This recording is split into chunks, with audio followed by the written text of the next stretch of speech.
Hey guys, Brockshield here. Picking back up where we left off. The Holy Bible, King James Version. The Gospel of John, chapter 19. Then Pilate therefore took Jesus and scourged him. And the soldiers plaited a crown of thorns and put it on his head, and they put him on a purple robe, and said, Hail, King of the Jews! And they smote him with their hands. Pilate therefore went again, and saith unto them, Behold, I bring him forth to you, that ye may know that I find no fault in him. Then came Jesus forth, wearing the crown of thorns and the purple robe. And Pilate saith unto them, Behold the man! When the chief priests therefore and officers saw him, they cried out, saying, Crucify him, crucify him. Pilate saith unto them, Take ye him and crucify him, for I find no fault in him. The Jews answered him, We have a law, and by our law he ought to die, because he made himself the Son of God. When Pilate therefore heard the saying, he was the more afraid, and went again into the judgment hall, and saith unto Jesus, Whence art thou? But Jesus gave him no answer. Then saith Pilate unto him, Speakest thou not unto me? Knowest thou not that I have power to crucify thee, and have power to release thee? Jesus answered, Thou couldst have no power at all against me, except it were given thee from above. Therefore he that delivered me unto thee hath the greater sin. And from thenceforth Pilate sought to release him. But the Jews cried out, saying, If thou let this man go, thou art not Caesar's friend.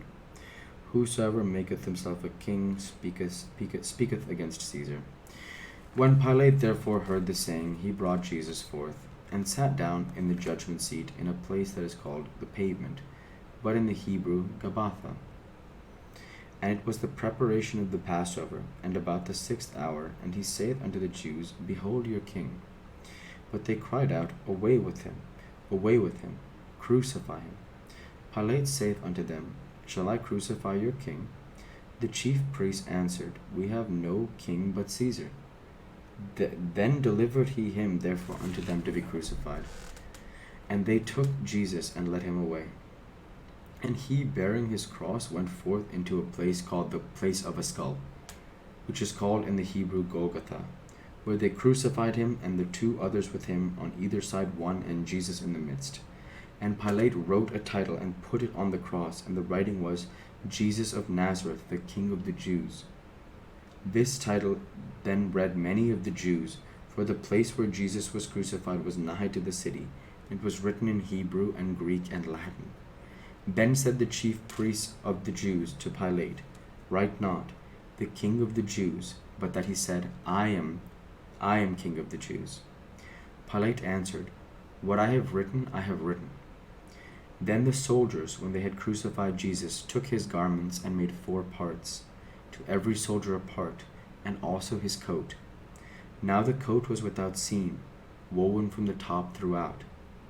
They said therefore among themselves, Let us not rend it, but cast lots for it, whose it shall be, that the scripture might be fulfilled, which saith, They parted my raiment among them, and for my vesture they did cast lots. These things therefore the soldiers did. Now therefore stood by the cross of Jesus his mother, and his mother's sister, Mary the wife of Cleophas, and Mary Magdalene. When Jesus therefore saw his mother, and the disciple standing by, whom he loved, he saith unto his mother, Woman, behold thy son. Then saith he to the disciple, Behold thy mother. And from that hour the disciple took her unto his home. After this, Jesus, knowing that all things were now accomplished, that the scripture might be fulfilled, saith, I thirst. Now there was set a vessel full of vinegar, and they filled a sponge with vinegar, and put it upon hyssop, and put it to his mouth. When Jesus therefore had received the vinegar, he said, It is finished, and he bowed his head and gave up the ghost. The Jews therefore, because it was the preparation, that the body should not remain upon the cross on the Sabbath day, for the Sabbath day was an high day, besought Pilate that their legs might be broken, and that they might be taken away. Then came the soldiers and brake the legs of the first, and of the other which was crucified with him. But when they came to Jesus, and saw that he was dead already, they brake not his legs. But one of the soldiers with a spear pierced his side, and forthwith came there blood and water. There came out blood and water. And he that saw it bore record, and his record is true. And he knoweth that he saith true, that ye might believe. For these things were done, that the scripture should be fulfilled. A bone of him shall not be broken.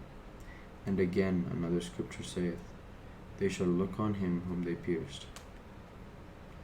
And after this Joseph of Arimathea, being a disciple of Jesus, but secretly for fear of the Jews, besought Pilate that he might take away the body of Jesus, and Pilate gave him leave.